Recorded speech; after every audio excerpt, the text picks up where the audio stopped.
Hi everyone. Today we are going to look at the history of Ozzy Osbourne's Blizzard of Ozz.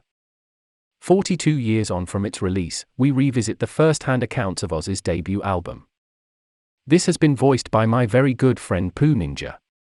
I would like to thank him very much because this one is a long one and I am so grateful that he kindly did it. The story of Blizzard of Ozz. 42 years on from its release, we revisit the first-hand accounts of Ozzy's debut. The Prince of Darkness is on the ropes. It's 1979, and at Le Parc Hotel in L.A., Ozzy Osbourne is a madman lost in a blizzard of cocaine. Bandless, friendless, bloated, living in squalor, he's been fired from Black Sabbath and now is in free fall. He never leaves his room, never opens the curtains, never sees anyone except for the roadie tasked with his suicide watch and babysitting. In short, Ozzy does not look like a man on the cusp of solo glory, but more an obituary waiting to happen. He needs a miracle. It took several hands to pull Ozzy out of the mud.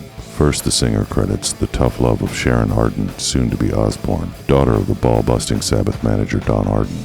It was she who galvanized the washed-up frontman into forming a new band. Then came former Rainbow bassist Bob Daisley, who was the first musician to join the new Osbourne fold, despite what you may have read elsewhere. Ozzy and I started the band, the Australian veteran told Total Guitar. They've tried their best to rewrite history, but it's all bull. Nobody is denying the epiphany of Randy Rhoads' arrival, though. The 22-year-old Quiet Riot guitarist was no Sabbath fan and almost bunked his audition slot, but he only had to doodle a few harmonics through a practice amp for Ozzy to promise him a callback. I'd never auditioned anyone, and I was all over the effing place, the singer told Total Guitar. But effing hell, the first time I heard Randy play, it was like poetry in motion. I thought, wow, I'm onto something great here. Who knows why we work so well together? Who knows the answer to anything? But sometimes you meet a girlfriend and it's more than a night in the sack. All Ozzy had heard that day was guys trying to play like Tommy Iommi, Randy once noted. He appreciated I was playing my own style. There's a romantic notion that Ozzy and Randy shook on their partnership right there. Actually, says Daisley, who kept a diary from 1976 and wrote a tell-all autobiography called For Fact's Sake, the singer then left L.A. for his home in Stratford, England, and Rhoads only re-entered the frame after another guitarist was fired. That's when Ozzy said, well, I met this great guitar player in L.A. Daisy explains the management wanted to keep it a UK-based band, but no guitarists were interested because Ozzy didn't have the best reputation. Reluctantly, management flew Rhoads to London, continues Daisley. Ozzy and I went into Jet Records in about October 1979, and Randy was already there. Now, Ozzy had told me that Randy was a guitar teacher at his mom's school in LA, so I anticipated a guy with a pipe, slippers, and a cardigan and glasses. And I walk in to see this young guy, and his clothes were very fitted, and his hair was perfect, his nails were manicured. I actually said to Ozzy, do you think he's gay? But when Rhoads plugged in, the planets aligned, and we were finished with our first jam, recalls Daisley. We said at the same time, I like the way you play. He was confident and precise. He had the influence of the bluesy players like Hendrix, Blackmore, and Jeff Beck. But the classical side gave him another dimension. So after a decade spent cowering beneath Iommi's iron fist, Ozzy was back from the dead and in a band that nurtured his talent, rebuilt his confidence, and even transposed keys to suit his doomy bark.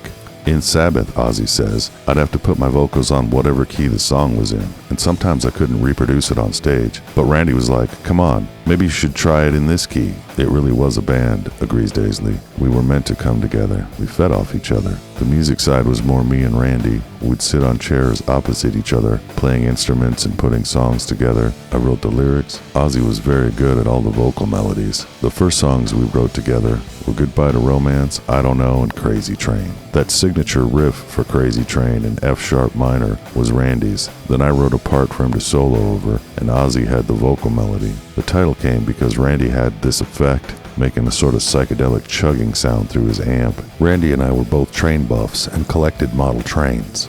And Ozzy had this saying, you're off the rails, so I used that in the lyrics. Mr. Crowley, meanwhile, was built on Randy's chord structure and blown skyward by a precocious lead starburst of legato and alternating picking. As for the funerary organ, says Daisley, you can thank a prematurely aged synth player for that.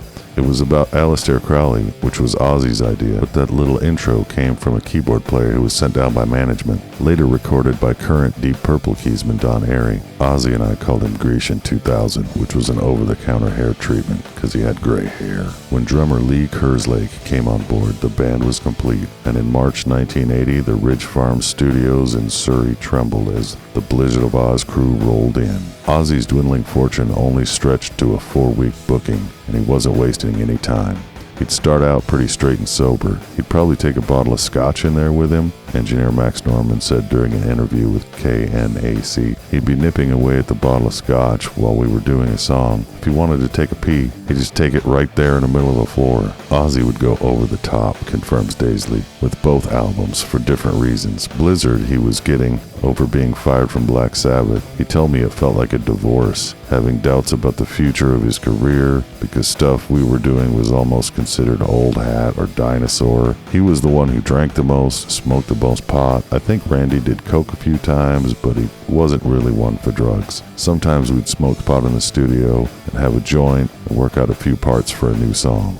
The recording method was very old school and highly effective, with the basic rhythm, guitar, and bass drums were captured live, and if anybody effed up, we started again, Daisley grins. There were no drop-ins or repairs like you can do now. Despite his casual claim that the first album was just turn it up to 11 and it feel good just to play it, Rhodes was chasing perfection. He worked 12-hour shifts in the studio control room, overdubbing rhythms and painstakingly chasing down solo ideas over looped backing tracks. Once a solo was written, he would double or triple track it, not via copy and paste technology, but by playing it identically multiple times, a mind-bending feat given the speed of his leads. If you listen to Crazy Train real close, Norman once told Jaws Albrecht, you'll hear there's one main guitar around the center, and there are two other guitars playing exactly the same thing, panned to left and right, but somewhat back. And what actually happens is that you don't hear them, you just hear them as one guitar. He was the best guy at doing overdubbing solos and tracking them that I'd ever seen. I mean, he used to blow me away. Most of the Blizzard material was recorded either with Randy Rhoads' Polka Dot Sandoval V or a Gibson Les Paul through a 100-watt Marshall stack.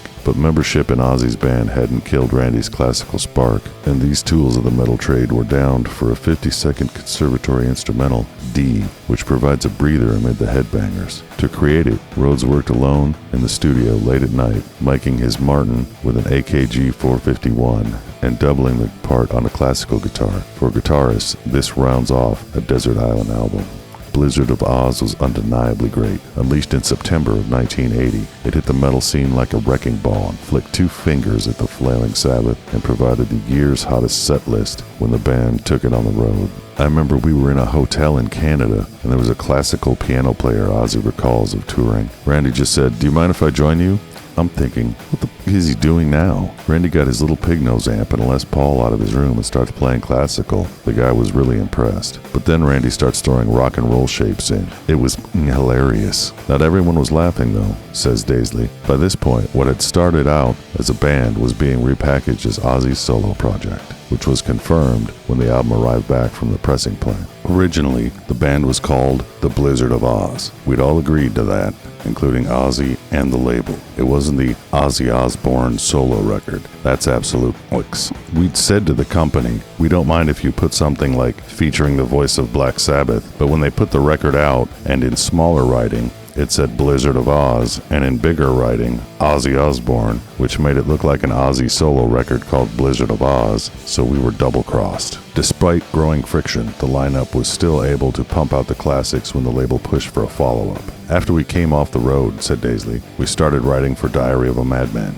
I remember when we put together the title track. Randy had the basic riff, part of which came from a classical piece that one of his teachers had gave him. It had weird timings. Randy and Leigh had put it together musically because Ozzy had been away for a couple of days. When he came back, we said, check this out. Because it was in a weird timing, his first reaction was, who the f*** do you think I am? Frank Zappa? Those were his words. Flying High Again was more straightforward, with Rhoads' glam crunch riffing, twin to Daisley's coke-inspired lyric. Randy had the opening riff, and I wrote the middle section where it changes to F sharp, says the bassist. It's sort of a drug song. I went to Ozzy's little bungalow at Ridge Farm one afternoon with my pad and pen, and he and I did a couple of lines of coke. As for the Over the Mountain, Daisley adds, when Randy came up with the basic riff, it wasn't played the way it ended up.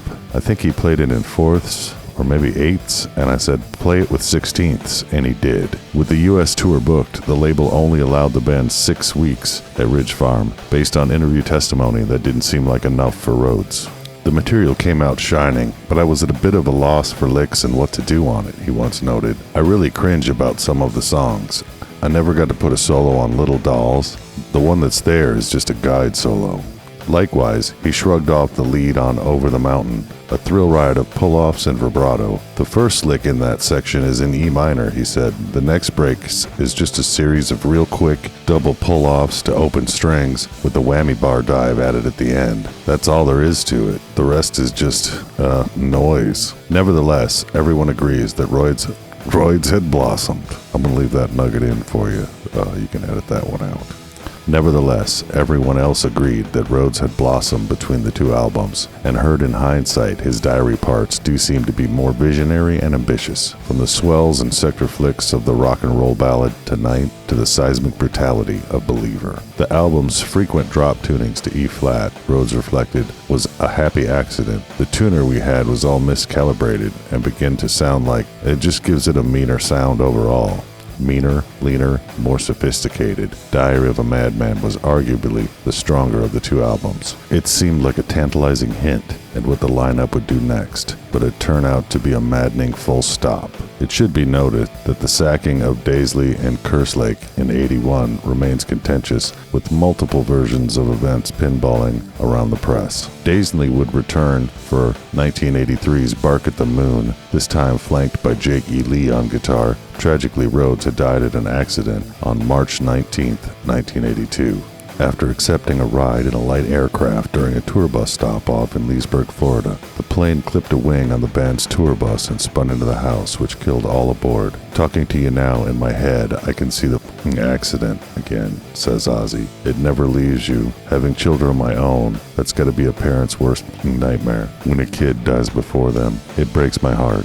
The dream team had splintered, and nothing would be the same. Bark at the Moon had turned out to be the first of several fine albums, yet it's no insult to argue that Osbourne never quite matched that opening run. The two albums Randy played on were monsters, he cites. They still sound great to this day. To the fans, they were triumphant, packed with visionary playing. But to those who created them, Blizzard of Ozz and Diary of a Madman will always be tinged with sadness. Of course, I still think about Randy, concludes Ozzy. The usual question is, what do you think Randy would be doing now? That's an impossible question for me to answer. Let me know what you think in the comments below. I'll be back with the best content I can, and a big thanks to my buddy Pooh Ninja for voicing this episode. If you would like to voice one for me, please let me know at ChinaGuitarSkeptic@gmail.com. In the meantime, take good care.